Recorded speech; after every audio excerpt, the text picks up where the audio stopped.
Blessed are you, O Lord, teach me your statutes.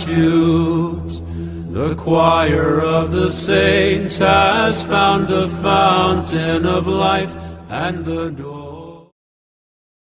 Hey guys, welcome to Wretched Radio. I'm your host. I'm kidding. I am not Todd Friedel. I'm just going to do a little bit of a reaction video to Todd Friedel and his disappointment in the whole Southern Baptist Convention. So let's take a look at this. Is the future of the Southern Baptist Convention? I don't care much, and I'm not sure you should care much about my opinion. Why? Because none of us knows the future. None of us are Orwell or Huxley or Nostradamus. We don't know what is going to happen in 3, 5, 10 years to the Southern Baptist Convention. Well, we could always make predictions about something. Not let's say prophecies. We are not prophets. Not all of us are prophets. But we could try to make predictions and predict what kind of outcome could happen. So we could try to guess, but it doesn't mean we're right. I mean, yeah, that's just my 2 cents. Convention. All we can do is know what we know now, and then perhaps ask a different set of questions. If you're a Southern Baptist, you're scratching your head wondering, is it time to jump ship from the SBC? Let's perhaps... If you're Southern Baptist, yes, I'm going to tell you straight up, it's time for you guys to jump ship right now from the SBC and actually from Baptist denomination in general. Number one, it appears that the conservative push inside of the SBC has weakened. A year ago, Mike Stone, conservative Southern Baptist, ran against Ed Litton, a moderate. Moderate. Might as well just say it like it is. A liberal, not a moderate. The vote, 52-48, a veritable dead heat. This year, the conservative was Tom Askell. Bart Barber was the moderate, and Bart Barber won 61-39. Whoa. Another liberal. Why is he saying moderate? Just say it like it is. Just say it. A liberal. Pastor Rick Warren of Saddleback Church, about Not a real pastor. a year ago, it was before the last convention, ordained 3 women. It was brought up a year ago to say, hey, the Baptist Faith and Message says the role of pastor is reserved for men. Rick Warren, the biggest member of the SBC, the highest profile guy, ordained 3 women as pastors. The committee... That is cringe, and it's unchristian, it's unbiblical. That is charged to determine, should we give you credentials or not, happens to be led by a woman. They didn't make a decision this year. And the idea was forwarded, hey, how's about a committee to study the word pastor? Here's the new argument that's being forwarded, and this is worthy of your consideration also. The argument that is being made by more liberal folks is that there are different types of pastors. You've got a lead pastor, that should only be a male, but then you got a teaching pastor, you've got yourself a youth pastor, women's pastor. They can still have the title pastor because they're not lead pastor and they're not usurping authority. Not sure you're going to find a Bible verse to support that concept, but... True story. The New Testament does not say anything about youth pastors, women pastors, lead pastors. No, there's a bishop, then you have those elders, you have an overseer, but yeah, these terminologies, lead pastor and assistant pastor, and there's so many other there are so many other churches that have different types of pastors. They have the worship pastor for the worship music, or the music pastor, whatever, but they add the word pastor to it. So it kind of gives some reverence to the person's job, whatever they do at that whatever particular church you go to. And that's just typical Protestantism right there. Rick Warren now has named his successor, two of them, a pastoring couple from San Francisco. He's the lead pastor, she's the teaching pastor. They are taking his place. Are we going to keep bickering over secondary issues, or are we going to keep the main thing the main thing? We need to finish the task, and that will make God smile. Thank you, everybody. I love you. What is this task he speaks of? To preach the gospel? I don't know. What is this Baptist task? Denomination starts veering to the left. It is always the issue of the role of women. Always. That door gets cracked open because of the pressure of the feminist movement in the 21st century. And the next thing you know, you're... Well, it started back in 1919. So it's not just the 21st century. You have to go back and look at where it started. You're a Presbyterian. That would make John Knox blush. It is the role of women that is indeed the big issue and the tell as to whether or not the SBC is going to sink or swim. It's going to sink. At this moment, I don't see a tremendous amount of positive signs that they're going to keep tugging to the right on this and several other issues like CRT.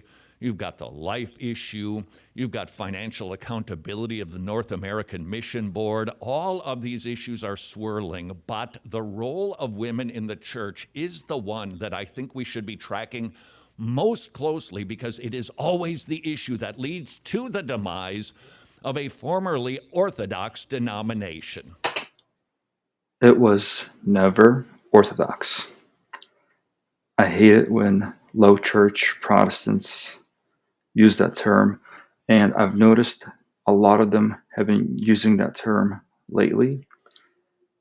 I remember I did visit a Methodist church as a child, and of course, I would also visit other high church Protestants, and in their creeds, they would mention the word Catholic Church, which also would confuse me as a kid growing up. But of course, as I got older, I understood the meaning of the word Catholic. It's not necessarily Roman Catholic. And we Orthodox, we are the Orthodox Catholic Church, right? It doesn't necessarily mean you're a papist. But, I just got used to the fact that high church Protestants would use the word Catholicism or Catholic in their own creed, in their own conversations, and it's fine, right? But then I remember as a kid growing up when I would visit low church Protestants, they would definitely not call themselves Catholic. They would not use the term Catholic. They would not call themselves Orthodox, right?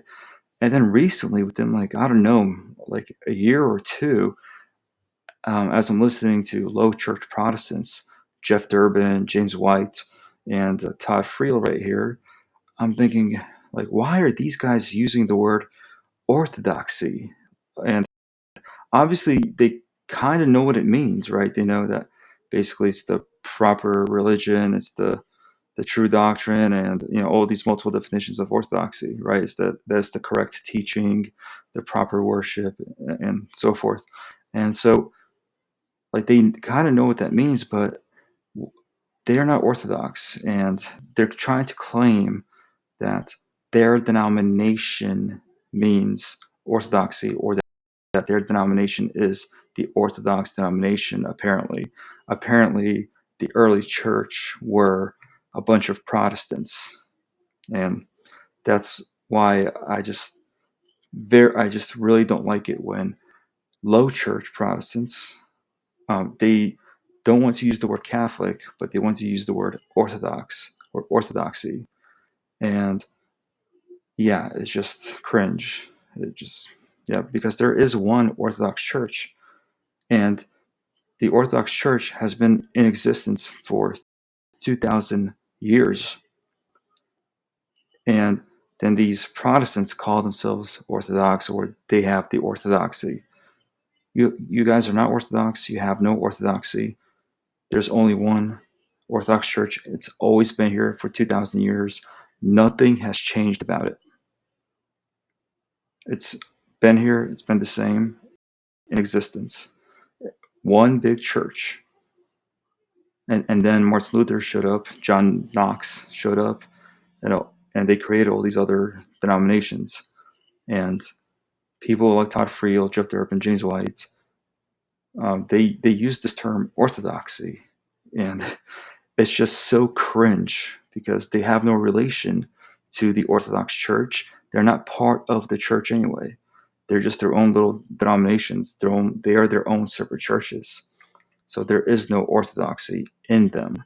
And Todd Friel makes the false claim that the SBC used to be an Orthodox church. They never were. But yeah, moving on. We know that the signs are pointing in a very liberal direction. Well, he basically says that there's a lean towards leftism, liberalism. Well, that's the history of Protestantism.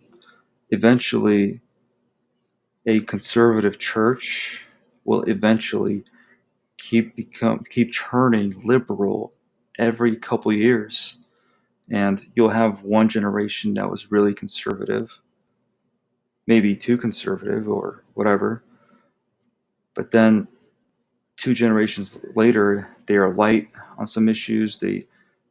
They're changing their stance on some positions, and then all of a sudden the generation after that becomes more and more liberal, right?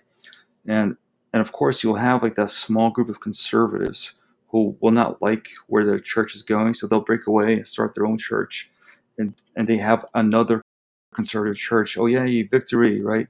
At least we're loyal conservative Christians, right? But then they raise a generation, 2 generations, 3 generations, and that third generation is a little bit more liberal, right? They have some respect for their grandparents, but then their kids grow up, and it just evolves, right? So Protestantism is prone to evolve to become liberalism, and we're starting to see that in old Protestant denominations now, high church, low church, it doesn't matter. There's like a little bit like this, well, not like a little bit, but this major shift into the liberal direction. And Todd Friel, I don't like, I guess he just doesn't see it. Like he doesn't realize that Protestantism as a whole is going into the liberal direction, that there's like this correlation here between Protestantism and liberalism, right? And basically, that is the fate of every Protestant church. Even if you're a tiny group of people that will break away from your liberal pastor, you break away from your liberal female pastor, right? And you start your own your own conservative branch of that denomination, whatever. Your grandkids will become liberals. That is the fate of every conservative church here in America. And when and sorry, I was not I was not supposed to say every conservative church. Every conservative Protestant church will eventually become liberal. Pastor Steven Anderson, for example, in Tempe, Arizona, like he thinks he's immune to this, right? Guess what? I guarantee, I guarantee, if his grandchildren start becoming pastors of his church, or maybe not his grandchildren, but the generation that's raised with his grandchildren, they'll start basically compromising some issues. It's just the cycle is going to repeat itself. And right now, like Protestantism is basically obviously the most popular denomination here in America. America was founded by so-called Protestants, and of course, Americans have this Protestant understanding of Christianity. and therefore many Americans don't know about the original church, about the original Orthodox, the one holy Catholic and Apostolic Church, right? They won't know about the Orthodox Church, about the true Orthodox Church. And so, yeah, unfortunately, that is the fate of every conservative Protestant denomination. It will become more liberal through time. Your call is to your people. So if you're wondering, do we stay or do we go? Instead of asking, what's the status of the SBC? Ask yourself the question, what is best for my local body? What is best for my people? What's best for your people is to just leave the SBC, stop being a Protestant, and join the church. Find an Orthodox church. You'll find some kind of Orthodox parish within your community. And so I encourage you to find the Orthodox church. That's my advice for you. Leave the SBC, get out of this Protestant nonsense, and actually join the church. Not some denomination. Join the church. Come back home. Come back here. Come back to the original church. Get out of that Protestant garbage, whatever. If you are truly a conservative Protestant and you see that something's wrong here, right? Come back home. Come back to the real church. Blessed are you, O Lord, teach me your statutes. The choir of the saints has found